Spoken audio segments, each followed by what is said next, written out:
একটা কথা সারা জীবন মনে রেখো, কোনো একজন মানুষ একাকিত্বের মধ্যে হারিয়েও যেতে পারে, আবার কোনো একজন মানুষ একাকিত্বের মধ্যে নিজেকে খুঁজেও পেতে পারে। না, আজ তুমি নিজেকে একা অনুভব করো, আর এটাকে তুমি তোমার দুর্বলতাও ভাবতে পারো, আবার এটাকে তুমি তোমার ক্ষমতাও ভাবতে পারো। কারণ এই পৃথিবীতে এক শ্রেণীর মানুষ আছে যারা একা থাকতে পারে না, আর এক শ্রেণীর মানুষ আছে যারা একা থাকতে চায়। কারণ তারা জানে একাকিত্বের মধ্যেই গ্রোথ আছে, একাকিত্বের মধ্যে একটা অন্যরকম ক্ষমতা আছে, যেটাকে কাজে লাগিয়ে জীবনে অনেক দূর পর্যন্ত এগোনো যায়, জীবনে অনেক দ্রুত এগোনো যায়। এই সমাজেরই দুই শ্রেণীর মানুষ। এক শ্রেণীর মানুষ একাকিত্বকে ভয় পায় এবং তারা প্রতিনিয়ত এই একাকিত্বের সাথে লড়াই করে চলেছে। আর এক শ্রেণীর মানুষ যারা প্রতিনিয়ত নিজেকে একা রাখতে চায়, তার কারণ তারা একাকিত্বের মধ্যে নিজেকে খুঁজে পেয়েছে।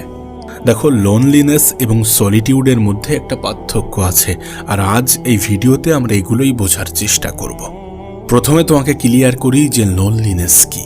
দেখো, লোনলিনেস একটি অনুভূতি এবং সলিটিউড একটি সিদ্ধান্ত। তুমি একা হয়ে গিয়েছো এবং তুমি একা থাকতে চাও, এই দুটির মধ্যে পার্থক্য আছে। যদি তুমি একা হয়ে যাও এটা লোনলিনেস, আর যদি তুমি একা থাকতে চাও তাহলে এটা সলিটিউড। এবং আরেকটা জিনিস স্পষ্ট হওয়াটা প্রয়োজন যে লোনলিনেসকে সলিটিউডে কনভার্ট করা যেতে পারে। মানে তুমি একা হয়ে গিয়েছো, এটাকে তোমার সিদ্ধান্তে কনভার্ট করা যেতে পারে, যদিও সেটা তোমার সিদ্ধান্ত ছিল না। তুমি একা হয়ে গিয়েছো, এটার জন্য তুমি যে রিগ্রেট করো, যে আফসোস করো, এটাকে যদি ছাড়তে পারো এবং এমন চিন্তা ভাবনা যদি ধারণ করতে পারো যে একাকিত্ব আমাকে আমার জায়গায় পৌঁছে দেবে, যে কারণে মানুষ আমার সাথে থাকতে চাচ্ছে না, যে কারণে মানুষ আমার সাথে থাকতে চায় না, আমি সেই কারণকে কাজে লাগিয়ে আমার জীবনে কামব্যাক করব এবং একটা সময় পরে আমি এটা প্রমাণ করেই ছাড়ব যে আমি সব কিছুই করতে পারি যদি আমি চাই। আর আমার এই পরিবর্তন মানুষকে আমার দিকে আকর্ষিত করবে। তাই তোমাকে বলছি যে একাকিত্ব তোমার কাছে লোনলিনেস, সেটাকে সলিটিউড বানাও। যেটা তোমার অনুভূতি সেটাকে সিদ্ধান্ত বানাও যে না, আমি একা হয়ে গিয়েছি ঠিক আছে, কিন্তু আমি একা থাকতে চাই। কারণ একাকিত্বের মধ্যে থেকে নিজের জীবনের সব থেকে বেশি পরিবর্তন আনা যায়। আজ তুমি বড় বড় পলিটিশিয়ান, বড় বড় এন্টারটেনার, বড় বড় বিজনেসম্যানকে দেখবে তারা একা থাকছে। তার কারণ তারা জানে যে ডিস্ট্রাকশনের মধ্যে হারিয়ে গেলে আমি আমার জায়গাটাকে ধরে রাখতে পারবো না। আমি যদি ভিড় থেকে আলাদা হতে চাই তাহলে আমাকে ভিড় থেকে আলাদা থাকতে হবে। ভিড়ের অংশ হয়ে যাব তখনই যখন আমি ভিড়ের মতো করেই ভাবতে শুরু করব এবং ভিড়ের মধ্যে মিশে যাব। সো একাকিত্ব যদি তোমার জীবনে আসে এবং সেটা তোমার জীবনে যদি খারাপভাবেও আসে, যদি কোনোভাবে তুমি একা থাকতে চাও না কিন্তু তারপরেও তুমি একা হয়ে গিয়েছো, যদি এমনটাও হয়ে থাকে, তারপরেও এটাকে সিদ্ধান্তে কনভার্ট করো যে আমি একা হয়ে গিয়েছি ঠিক আছে, কিন্তু আমি এবার থেকে একা থাকতে চাই। আমি তো বলবো তাদের মতো হওয়ার চেষ্টা করো যারা নিজে থেকেই একা থাকতে চায়, যারা একা সব কিছুই করতে পারে, যারা একা ঘুরতে যেতে পারে, যারা একা থাকতে পারে, যারা একাকিত্বের মধ্যেই আনন্দ অনুভব করে, তাদের মতো হওয়ার চেষ্টা করো। একদিকে যেমন এক শ্রেণীর মানুষের জীবনে এই একাকিত্ব ডিপ্রেশনের কারণ, ঠিক তেমনই অন্যদিকে কিছু মানুষ এই একাকিত্বকে কাজে লাগিয়ে নিজের মাইন্ড পাওয়ারকে বুস্ট করেছে, নিজেকে সেই লেভেল, সেই জায়গায় নিয়ে যেতে সক্ষম হয়েছে।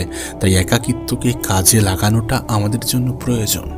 কারণ এর ক্ষতিকারক দিকও যেমন আছে তেমনই এর অনেকগুলো ফায়দাও আছে। আর এই ফায়দাগুলো তখনই তোমার সামনে হাইলাইট হবে, তখনই তোমার নজরে আসবে যখন তুমি এই একাকিত্বকে অ্যাকসেপ্ট করে জীবনে এগিয়ে যাওয়ার সিদ্ধান্ত নেবে। এখন তোমার মনে হয়তোবা অনেকগুলো প্রশ্ন আসতে পারে যে যেহেতু আমরা এই সমাজেরই পার্ট, তাহলে কেন আমরা একা থাকব? আর যদি একাকিত্ব এসেই থাকে বা যদি একাকিত্বের মধ্যে থাকতেই হয়, তাহলে কত সময়ের জন্য, কিভাবে? দেখো, প্রথমে তোমাকে এটাকে ক্লিয়ার করি যে এখন যেগুলো বলবো সেগুলো আমার মন গড়া কথা নয়, বরং সায়েন্সও এমনটাই বলে। যখন আমরা কোনো কিছু নিয়ে বারবার প্র্যাকটিস করি, যখন আমরা কোনো কিছুতে বারবার কাজ করতে থাকি, কোনো কিছু নিয়ে বারবার কাজ করি, তখন আমাদের অভিজ্ঞতা বাড়ে, তখন আমরা সেই বিষয়ে অভিজ্ঞতা অর্জন করি, অভিজ্ঞ হয়ে উঠি। আর সত্যি বলতে এটা তুমিও জানো, এটা আমিও জানি যে কোনো একটা কাজ আমরা 1 ঘন্টাতেও শেষ করতে পারি, আবার ওই 1 ঘন্টার কাজ শেষ করতে 5 ঘন্টাও লাগতে পারে। সেটা নির্ভর করছে আমাদের মনোযোগ কোথায় আছে। সেটা নির্ভর করছে আমাদের ফোকাস কতটা আছে। ফোকাস যদি সেই কাজে হাই থাকে তাহলে সেই কাজটা করতে যতটা সময় লাগতো তার থেকেও কম সময়ে হয়তোবা আমরা সেটাকে শেষ করে দিতে পারি। আর যদি আমরা ডিস্ট্র্যাক্টেড হই, যদি আমাদের ফোকাস না থাকে, তাহলে কোনো একটা কাজ শেষ করতে যত সময় লাগবে সেটার থেকে 2, 3, 5 গুণ সময়ও বেশি লাগতে পারে। তাই সময়কে সঠিকভাবে ইউটিলাইজ করতে হলে ফোকাস বাড়াতে হবে, মনোযোগে গুরুত্ব দিতে হবে, গুরুত্ব সহকারে কোনো কিছুকে করতে হবে। আর যখন আমাদের লাইফে ডিস্ট্র্যাকশন বেশি থাকে, যখন আমাদের লাইফে ডিস্ট্র্যাকশন বেশি আসে, তখন আমাদের ফোকাস কমে যায়। কিন্তু যখন আমাদের লাইফে সলিটিউড বেশি থাকে, তখন আমরা মোর প্রোডাক্টিভ হতে পারি, মোর এফেক্টিভ হতে পারি, বেশি ফোকাস করতে পারি। দেখো, যে একাকিত্বকে আমরা দুর্বলতা ভাবি, সেই একাকিত্বের মধ্যে অনেকগুলো ফায়দা আছে। এগুলো যখন একের পর এক ক্লিয়ার হয়ে যাবে, তখন তুমি একা থাকতে চাইবে। বা তুমি যদি একা হয়ে যাও, তাহলে সেই একা হয়ে যাওয়ার কারণে তুমি আরও বেশি হ্যাপি ফিল করবে, আরও বেশি এনার্জেটিক ফিল করবে যে না, যেটা হয়েছে সেটা ভালোর জন্য হয়েছে। তুমি দেখবে যখন আমরা কোনো ঝগড়া ঝামেলা বা কোনো তর্ক বিতর্ক করে আসি, তারপরে যখন একা হই, তখন আমরা কিন্তু নিজেরা নিজেদেরকে প্রশ্ন করি যে আমার কি করা উচিত ছিল এবং কি করা উচিত হয়নি। অর্থাৎ সেলফ ইমপ্লিমেন্ট। যখনই আমাদের জীবনে কোনো সমস্যা আসে, তখন আমাদের ব্রেনের মধ্যে কিছু সাইকোলজিক্যাল ড্রামা চলতে থাকে, অনেকগুলো উল্টোপাল্টা চিন্তা মাথায় আসে, অনেক কিছু গুলিয়ে যায়। কিন্তু যখন আমরা শান্তি বজায় রেখে একা ভাবতে থাকি, তখন একের পর এক জিনিস আমাদের কাছে সাজিয়ে যায়, লেয়ার বাই লেয়ার আমরা ভাবতে পারি। তোমার জীবনের সবথেকে বড় সমস্যার সমাধান গুগলে নয়, বরং তোমার ভিতরেই আছে। সলিটিউড তোমার জীবনের সমস্যাগুলোকে সমাধান করতে সক্ষম হয়। সলিটিউড শুধুমাত্র তোমার ফোকাসকে বাড়ায় না, বরং এটা তোমার জীবনের জটিলতাগুলোকে সমাধান করে তোমার জীবনটাকে সরলভাবে প্রেজেন্ট করে। দেখো, আমাদের ব্রেনের 2টি পার্ট আছে। একটি পার্ট তখন কাজ করে যখন আমরা কোনো কিছুর উপরে অ্যাক্টিভলি মনোযোগ সহকারে ফোকাস দিয়ে কাজ করি। উদাহরণ হিসাবে বলা যেতে পারে সূচের মধ্যে সুতো ঢোকানো, মানে সুয়ের মধ্যে সুতো ঢোকানো, এটা অনেক ফোকাসের কাজ। আমাদের ব্রেনের একটি অংশ তখন কাজ করে যখন আমরা কোনো কিছুর উপরে ফোকাস দিয়ে কাজ করি। আরেকটি অংশ তখন কাজ করে যখন আমরা একা সময় কাটাই। আর এই পার্টটিকে যারা আর্টিস্ট, সিঙ্গার, রাইটার তারা ইউজ করে। মানে তুমি যখন একা থাকো এবং বিভিন্ন জিনিস নিয়ে ইমাজিন করো, ভাবো, এই জন্য তুমি শুনবে যে পৃথিবীর সবথেকে বড় থিঙ্কার এবং আর্টিস্টরা সবসময় একা থাকার চেষ্টা করত। অর্থাৎ সলিটিউডের মধ্যে থেকে তুমি যখন তোমার চিন্তা শক্তিকে কাজে লাগাও, তখন তুমি তোমার ক্রিয়েটিভিটিকে বাড়াতে অনেক বেশি সক্ষম হও। অনেক বেশি কি, অনেক হাই লেভেলে নিজের ক্রিয়েটিভিটিকে বুস্ট করতে পারো। 4 নম্বর পয়েন্ট, সলিটিউড এমন একটি সুপার পাওয়ার যেটা তোমাকে ডিপ্রেশনের হাত থেকে বাঁচায়। একটু আগে তুমি শুনেছিলে যে একাকিত্বের মধ্যে অনেক মানুষ ডিপ্রেশনে যায়। এখন শুনছো একাকিত্বের মধ্যে অনেক মানুষ ডিপ্রেশন থেকে বাইরে আসতে পারে। অবশ্যই এমনটা ঘটে যদি ওই একাকিত্বকেও তুমি পজিটিভভাবে গ্রহণ করো, পজিটিভভাবে অ্যাকসেপ্ট করো, পজিটিভভাবে নিজের জীবনে কাজে লাগাতে শুরু করো। তুমি হয়তোবা খেয়াল করেছো, যখন কোনো কিছু আমরা স্লো করি, তখন আমরা কোনো কিছুকে ভালোভাবে অবজার্ভ করতে পারি। সেই জন্য তুমি দেখবে যে কোনো ভিডিওকে গভীরভাবে জানার জন্য বা গভীরভাবে দেখার জন্য সেটাকে স্লো মোশনে দেখানো হয়। সেই জন্য বার্মাতে এমন একটি মেডিটেশনও আছে যেখানে সব কিছু স্লো মোশনে করতে হয়। মানে এই মেডিটেশনের মধ্যে সব কিছুই স্লো মোশনে করা হয়। আর এটা করার অন্যতম বড় কারণ নিজেকে ডিপলি অবজার্ভ করা, নিজের মেন্টাল হেলথকে ঠিক রাখা। যখন কোনো মানুষ নিজেকে ডিপলি অবজার্ভ করে, তখন সে নিজেকে আরও ভালোভাবে, আরও গভীরভাবে জানতে পারে এবং সে এটাকে খুঁজে পায় যে কিভাবে ভালো থাকা যায়, কিভাবে হ্যাপি থাকা যায়, কোনটা করলে আমার অনেক বেশি আনন্দ হয়, কোনটা করলে আমি অনেক বেশি আনন্দ পাই। মানে এই সলিটিউড এমন একটি জিনিস যেটা তোমাকে স্ট্রেস, ডিপ্রেশন এবং এনজাইটি থেকে বাঁচায়। নাম্বার 5, সলিটিউড নিজের সাথে ডিপলি রিলেশন তৈরি করতে সাহায্য করে, সেলফ লাভ ইমপ্রুভমেন্টে কাজ করে। মানে যখন আমরা একা থাকার সিদ্ধান্ত নিই বা একা থাকি, তখন আমরা নিজের সাথে নিজেকে সময় দিতে পারি। মানে যেটা কোনো একটা রিলেশনশিপের ক্ষেত্রে অনেক বেশি প্রয়োজন। যখন আমরা কোনো সম্পর্ককে সুন্দর বানাতে চাইব, যখন আমরা কোনো সম্পর্ককে স্ট্রং বানাতে চাইব, তখন সেই মানুষটার সাথে আমাদেরকে সময় দিতে হবে। ঠিক তেমনই যখন আমরা নিজেরা নিজেদের সময় দেব, তখন আমরা নিজেরা নিজেদেরকে ভালোবাসতে সক্ষম হব, নিজেরা নিজেদের গুরুত্বকে আরও ভালোভাবে অবজার্ভ করতে পারব। সেলফ লাভ ইমপ্রুভমেন্ট করার জন্য সলিটিউডের মধ্যে যাওয়াটা খুবই প্রয়োজন, একাকিত্বকে অ্যাকসেপ্ট করাটা খুবই প্রয়োজন, একাকিত্বকে বেছে নিয়ে নিজেকে সময় দেওয়াটা খুবই প্রয়োজন। অর্থাৎ যে একাকিত্বকে আমরা দুর্বলতা ভাবি, সেটা আমাদের অন্যতম ক্ষমতা, যেটাকে কাজে লাগিয়ে আমরা আমাদের জীবনকে সুন্দর বানাতে পারি, যেটাকে কাজে লাগিয়ে আমরা আমাদের জীবনের সৌন্দর্যকে নিজেদের সামনে প্রেজেন্ট করে নিজেদেরকে হ্যাপি ফিল করতে পারি। তুমি হয়তোবা খেয়াল করেছো, যখন আমরা কোনো ভিড়ের অংশ হই, তখন আমরা ভাবি যে অন্যরা আমাদেরকে কেমনভাবে দেখছে, ও আমাকে কেমনভাবে দেখছে, ও আমার বিষয়ে কি ভাবছে, আমাকে দেখছে না তো, এমন চিন্তাভাবনা আমাদের মাথায় কাজ করে। কিন্তু যখন আমরা একা থাকি, তখন এমন কোনো ভয় কাজ করে না। সো এটাও একটা একা থাকার ফায়দা, যে যখন আমরা একা থাকি তখন অন্যদেরকে খুশি করা বা অন্যদেরকে অ্যাট্রাক্ট করার কোনো প্রয়োজন পড়ে না, অন্যদেরকে আকর্ষিত করার চিন্তা আমাদের মাথায় খেলে না, আমাদের মাথায় আসে না। আর আমরা তো প্রতিনিয়ত এই প্রতিযোগিতারই অংশ হয়ে আসছি, যে ও যেন আমাকে দেখে, আমার দিকে দেখে, আমার দিকে তাকায়, ও যেন আমাকে একটু প্রশংসা করে, আমাকে দেখতে ভালো লাগছে তো। এমন ধরনের ইনসিকিউরিটি আমাদের মনে ভয় তৈরি করে, আমাদের নিজেদের উপরে সন্দেহ বৃদ্ধি করে যে আমাকে দেখতে অ্যাট্রাকটিভ লাগছে তো। কিন্তু একাকিত্বের মধ্যে এই ধরনের ডিস্ট্র্যাকশন আসে না, অন্যদেরকে খুশি করার প্রতিযোগিতায় আমরা নামি না, যার ফলে নিজেকে খুশি করাটা অনেক বেশি সহজ হয়ে যায়। তাই যে একাকিত্ব তোমার জীবনে নেমে এসেছে, এটাকে অ্যাকসেপ্ট করো, এটাকে অ্যাকসেপ্ট করো, দেখবে তোমার জীবনটা সুন্দর হতে শুরু করেছে। আসলে সমাজের কিছু মানুষ আমাদের মাথায় এটা ঢুকিয়ে দিয়েছে, আমাদের মাথায় এটা চাপিয়ে দিয়েছে যে তুমি একা মানে তুমি দুর্বল। বিষয়টা এমন নয়।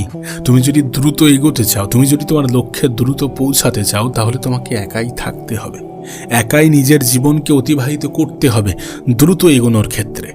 তুমি যদি কোনো কিছুকে মনোযোগ সহকারেও করতে চাও, তাহলেও তোমাকে ওই একা থাকার চেষ্টাটাই করতে হবে। সো একাকিত্বের দু একটা নেগেটিভ সাইড থাকলে অনেকগুলো ফায়দাও আছে। এটাকে নিজের জীবনে নেগেটিভভাবে নিও না। যদি একা হয়ে যাও, তাহলে সেটাকে কাজে লাগাও। অন্যকে তো অনেক খুশি রাখার চেষ্টা করেছো, এবার নিজেকে খুশি রাখার একটু দায়িত্ব নাও। অনেকটা সময় পরে সময় পেয়েছো নিজেকে সময় দেওয়ার, অনেকটা সময় পরে সময় পেয়েছো নিজের উপরে কাজ করাও। এটাকে কাজে লাগাও, এটাকে কাজে লাগিয়ে এমন কিছু করে দেখাও যেটা তোমার জীবনকে আরও বেটার বানাবে, আরও অনেক ভালো বানাবে। আর একটা কথা মনে রেখো, যখন তুমি নিজের উপরে কাজ করবে, যখন তুমি তোমার লাইফকে একটা ভালো জায়গায় নিয়ে যাবে, তখন মানুষ তোমার সাথে এমনিতেই জুড়তে চাইবে। আজ যেটা তুমি মনে করছো যে আমি একা, আমার সাথে কেউ থাকতে চায় না, আমার সাথে কেউ জুড়তে চায় না, একটা নির্দিষ্ট সময় পরে মানুষ তোমার সাথে জুড়তে চাইবে। যখন তুমি অন্যদের জন্য ভ্যালুয়েবল, যখন তুমি অন্যদের জন্য প্রয়োজনীয় হয়ে উঠবে। কারণ প্রয়োজনে মানুষ সব থেকে বেশি প্রিয়জন হয়। তুমি নিশ্চয়ই এটা দেখেছ, প্রয়োজনে প্রিয়জন হওয়া মানুষের অভাব নেই। তাই নিজেকে প্রয়োজনীয় করে তোলো, দেখবে তোমার সাথে যুক্ত হওয়ার জন্য মানুষ ইচ্ছা প্রকাশ করছে। শুধু তোমাকে এই একাকিত্বকে অ্যাকসেপ্ট করতে হবে, একাকিত্বকে ভালোবাসতে হবে, এটাকে সলিটিউডে কনভার্ট করতে হবে, তোমার সিদ্ধান্তে কনভার্ট করতে হবে।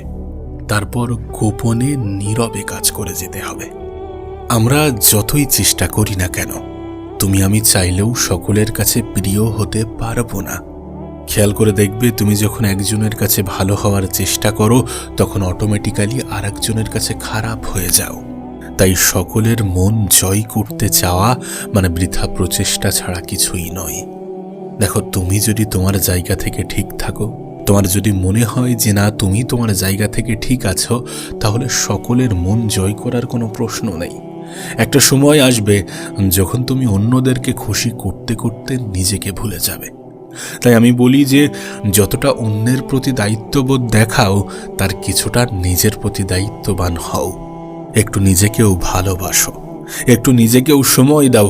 কারণ একটা সময় আসবে যখন নিজেকে ছাড়া অন্য কাউকেই পাবে না। মানুষের খারাপ সময়ে নিজের থেকে বেশি কেউ সঙ্গী হয় না, নিজের থেকে বেশি কেউ আপন হয় না।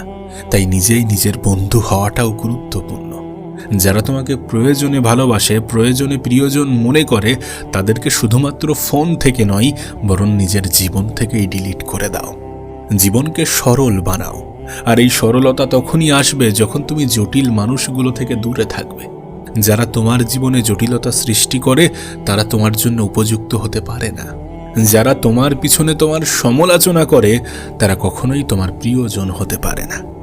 সত্যি বলতে, অনেক মিথ্যা সম্পর্ককে আমরা আপন বলে মনে করি, কিন্তু এই আপন মানুষগুলো আপদ বিপদের সময়েই পাশে থাকে না, এমনটাও হয়।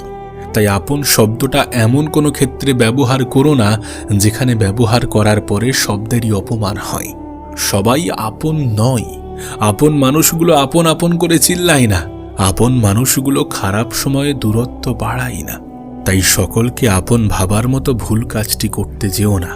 না, আমি বলবো না যারা তোমার খারাপ করেছে তাদের খারাপ চাও, কিন্তু আমি বলবো যারা তোমার সাথে খারাপ করেছে তাদের থেকে নিজের দূরত্ব বাড়াও। কারণ ধোঁকা দেয়া মানুষগুলো শুনেছি বারবার ধোঁকা দিতে পারে। আর তুমি তো জানো নিজের জীবনের ভুলগুলো থেকে শেখা উচিত। কিছু মানুষ তোমাকে শিখিয়ে দিয়ে যায় যে সবাই আপন নয়। কিছু মানুষ তোমাকে শিখিয়ে দিয়ে যায় যে মুখের সামনেও মুখোশ থাকতে পারে। কিছু মানুষ বুঝিয়ে দিয়ে যায় যে তুমি সব পারো, কিন্তু মানুষ চিনতে পারো না। আর সত্যি আমরা মানুষ চিনতে পারি না। এই কারণেই তো কিছু ভুল মানুষ আমাদের জীবনে আসে, আমাদের জীবনটাকে অগোছালো করে তছনছ করে চলে যায়। আসলে সম্পর্ক তখনই সুন্দর যখন তোমার খুশিতে তোমার সাথে জুড়ে থাকা মানুষগুলো খুশি হয়। এটা আবার কেমন সম্পর্ক যে তুমি কিছু অর্জন করেছো, তুমি কিছু অ্যাচিভ করেছো, তোমার জীবনে ভালো কিছু ঘটছে, ভালো কিছু আসছে, কিন্তু তোমার সঙ্গে থাকা মানুষগুলো খুশি নয়? এটা আবার কেমন সম্পর্ক?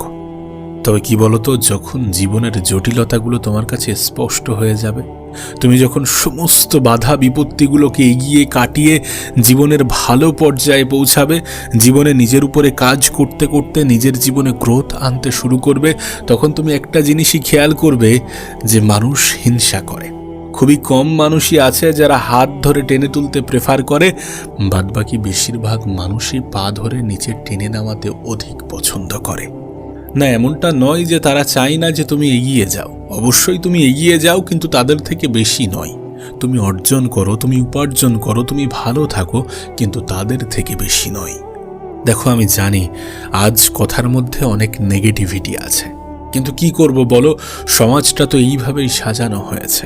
আজকের সমাজের দিকে তুমি যদি দেখো তাহলে দেখবে তুমি কিছু করলেও বিপদ, না করলেও বিপদ। কারণ তুমি যদি কিছু না করো তাহলে তোমাকে নিয়ে সমালোচনার ঝড় বয়ে যাবে, আর তুমি যদি কিছু করতে শুরু করো তাহলে তোমাকে নিয়ে হিংসার বন্যা বয়ে যাবে। তবে কি বলতো, সমালোচনার শিকার হওয়ার থেকে হিংসার শিকার হওয়াটা অনেক ভালো। কারণ আমি শুনেছি হিংসা করলে সম্পদ বৃদ্ধি পায়, হিংসা করলে জীবনে উন্নতি হয়, মানুষ সুখী হয়। তার কারণ হিংসুক মানুষগুলো তো স্বয়ং উপরওয়ালারও পছন্দ নয়। তাই সব থেকে ভালো যারা যেমনটা করছে করতে দাও, যারা যেমনটা ভাবছে ভাবতে দাও। তুমি গোপনে নীরবে নিজের উপরে কাজ চালিয়ে যাও। মুখের জবাব মানুষ মনে রাখে না। যদি সত্যি মনে হয় যে যারা তোমাকে অপমান অপদস্থ করেছে তাদেরকে কিছু বলা উচিত, তাহলে আমি বলবো যে মুখের মাধ্যমে নয়, শব্দের মাধ্যমে দেয়া জবাব মানুষ বেশি দিন মনে রাখে না। নিজের কাজের মাধ্যমে দিও। দেখো, আজ যদি তুমি একা হয়ে থাকো, আমি বলবো না যে তুমি কোনো বাজে সিচুয়েশনে আছো। আমি বলবো যে তুমি একদম জীবনের বাস্তবতাকেই উপলব্ধি করছো। কারণ অ্যাট দ্য এন্ড তুমি যেমন একাই এসেছিলে, একাই যেতে হবে। একটা সময় পরে কেউই সঙ্গ দেবে না, কেউই সঙ্গে থাকবে না, কেউই সঙ্গে যাবে না। আর দিন শেষে তুমি নিজেও এটা জানো যে একা থাকতে থাকতে যখন কোনো মানুষ ভালো থাকার কারণটা খুঁজে পায়, ভালো থাকতে শুরু করে, তখন খুবই কম মানুষেরই প্রয়োজন পড়ে। যদি একা হয়ে গিয়ে থাকো তাহলে একাকিত্বকে উপভোগ করো, একাকিত্বকে অনুভব করো, এটাকে নিজের মতো করে পরিচালনা করো। আচ্ছা, তুমি কি এটা মানো যে তোমার দুঃখে ভরা মুখ দেখে কিছু মানুষ খুশি হয়? তোমার মুখের হাসি কিছু মানুষের পছন্দ নয়, কিছু মানুষের জ্বলন বাড়ায়। তুমি কি এটা মানো? না, যদি এটা জেনে থাকো, যদি এটা মেনে থাকো, তাহলে ঘরের মধ্যে যত পারো কেঁদে নিও, কিন্তু দরজা খোলার সময় নিজের মুখের হাসিটা বজায় রেখো। সত্যি বলতে তুমি যখন তোমার দুঃখের কাহিনী, দুঃখের গল্পগুলো মানুষকে খুলে বলো, তখন হয়তোবা তারা বাইরে বাইরে তোমাকে সিম্প্যাথি দেখায়, কিন্তু ভিতরের খবর তো জানা সম্ভব নয়। হতে পারে ভিতরে ভিতরে তারা খুশি হয়। যদি মন খারাপ, দুঃখ, কষ্ট এগুলো বেড়ে যায়, তাহলে উপরওয়ালার সাথে শেয়ার করো। কারণ জীবনের সমস্যাগুলো তাকেই খুলে বলা উচিত যে সমাধান দিতে পারবে, আর উপরওয়ালার থেকে বড় সমাধান তোমাকে কেউ দিতে পারবে না। তাই নিজের মন খারাপের কাহিনীগুলো রবকেই খুলে বলো, আর কিছুটা কাহিনী গোপন রাখার চেষ্টা করো। থাক না কিছু গোপনীয়তা তোমার এবং তোমাকে যিনি বানিয়েছেন তানার মাঝে। কেন তুমি তোমার শত্রুদের খুশি করবে তোমার দুঃখে ভরা মুখটা সামনে এনে? তুমি মানো বা না মানো, এটা বাস্তব যে তোমার ওই মুখের সামান্য মুচকি হাসি তোমার শত্রুর বুকে জ্বলন ধরাতে সক্ষম। তাই অলওয়েজ মুখের হাসিটা বজায় রাখো, কারণ আমি শুনেছি তুমি যেটাকে নিজের জীবনের অভ্যাস বানাবে সেটাই তোমার জীবনের অংশ হতে শুরু করবে। যখন তুমি তোমার মুখের হাসিটা বজায় রাখবে, তখন সেটা তোমার জীবনের অংশ হতে শুরু করবে। দেখো, ভালো থাকার প্রতিযোগিতায় সবাই সমস্যা থেকেই বাঁচতে চায়, কিন্তু সমস্যা এমন এক জিনিস যেটা পিছু ছাড়ার নয়। সমস্যা অলওয়েজ থাকবে, কিন্তু সমস্যাকে সাইডে রেখে মুখের ভাবমূর্তি পাল্টে ফেলে নিজেই নিজেকে বলতে হবে যে জীবনে এর থেকেও খারাপ তো হতে পারত। যখন হয়নি তখন নিজেই নিজেকে কেন খারাপ ভাবব? যতদিন এই পৃথিবীতে আছি ততদিন বর্তমানকে নিয়েই বেঁচে থাকব। কারণ যে অতীত তোমাকে কষ্ট দেয়, তোমার মন খারাপের কারণ হয়, তোমার দুঃখ বাড়ায়, সেই অতীত আর যাই হোক তোমার জন্য ভালো নয়। আর যে অতীত তোমার জন্য ভালো নয়, সেই অতীত বেশি দিন মনে রাখাটাও উচিত নয়। তুমি নিজেও দেখেছো, আমি নিজেও দেখেছি যে কিছু মানুষ অতীত এবং ভবিষ্যৎকে নিয়ে এতটা ব্যস্ত থাকে, এতটা ব্যস্ততা দেখায় যে নিজের বর্তমানটাকেই ভুলে যায়। কিন্তু মজাদার বিষয় হচ্ছে যে মানুষ না তার অতীতে যেতে সক্ষম হয়, না তার ভবিষ্যতে যেতে সক্ষম হয়, বরং যে বর্তমানটা হেলাই হারাই, সেই বর্তমানটাই বাস্তবতা, বাকি সব মিথ্যা কথা।